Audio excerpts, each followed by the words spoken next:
If Jadeveon Clowney did not want to play like his teammates, then he should have sat the year out and gotten ready for the NFL. How do you measure whether or not he has the heart?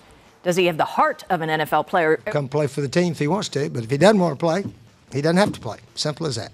Why would he play for free when in a year he's going to be playing for money? Why would he play for free? That's people's opinion. You know, I'm here with my team every day, practicing with my team. Yeah, the people say what they want to say. They're not here. They're not in the locker room. Well, Corey Miller, it feels like it is October all over again. Yes, it is. Here we are, NFL Combine time, Yeah. and Steve Spurrier appearing on the NFL Network Wednesday morning saying Jadeveon Clowney's work ethic, pretty good. Okay. Well, not exactly a ringing endorsement as you're heading to the Combine to try to prove you're the #1 pick. you know, you're right, Brian. I Yeah. was really a little bit shocked. Yeah. Maybe not, because I go back to Alshon Jeffrey a few years ago when we talk about his weight and how it was uncontrolled and things like that.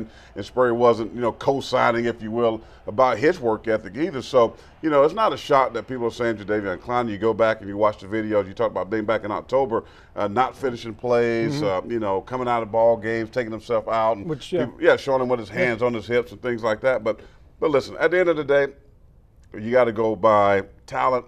He's going to be phenomenal at the Combine.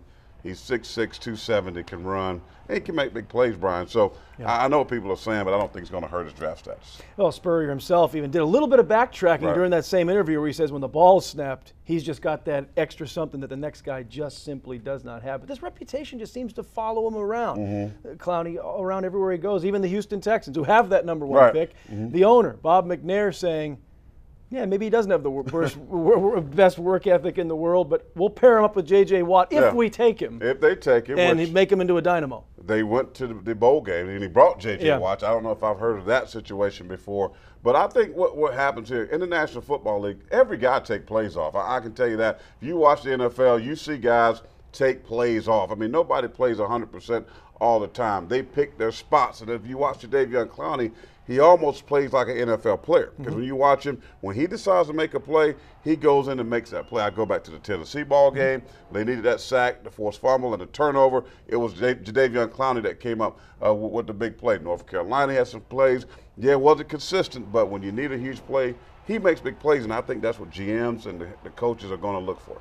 Is it a maturity issue with him? Because when you see him, he's always cracking jokes. He's kind of a fun-loving, easygoing guy. Is that something that he needs to work on as he goes through his interviews at the Combine to make himself sound like, okay, I'm ready for this big step? The responsibility of all this money, the pressure, the focus. His agent, Bus Cook, is going to be responsible for that. And now he's training. You go down to Florida, you get with these guys, and they do the whole thing. The physical training, the mental makeup, the business approach, sit up straight, look the guy in the eye. They're going to coach him up more so than football to get ready for the Combine. And I think when you see Jadeveon Clowney in Indianapolis next week, we get a chance to watch it on the NFL Network, we're going to see a polished Clowney. You talked about the smile, the cutting up and things like that. He has to grow up. We got to remember, he is 21. He's a kid. And he's still got that kid in him, Brian. But I think at the end of the day, he is a franchise player. Does he go #1?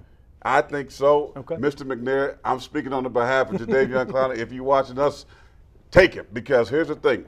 Defense wins championships. We saw it with Seattle. That whatever they call that defense, they were the Legion of Boom. Yeah. They were getting it done. Johnny Manziel, a good pick, but I don't think he's a franchise quarterback. I don't think anybody in this draft is a franchise quarterback, but there's a franchise defensive end by the name of Jadeveon Clowney. Well, he can prove himself here at the Combine. They're saying Clowney and Clemson Sammy Watkins are the guys to watch at the Combine. That's going to do it for this discussion, the ever-continuing discussion of Jadeveon Clowney. We'll be right back.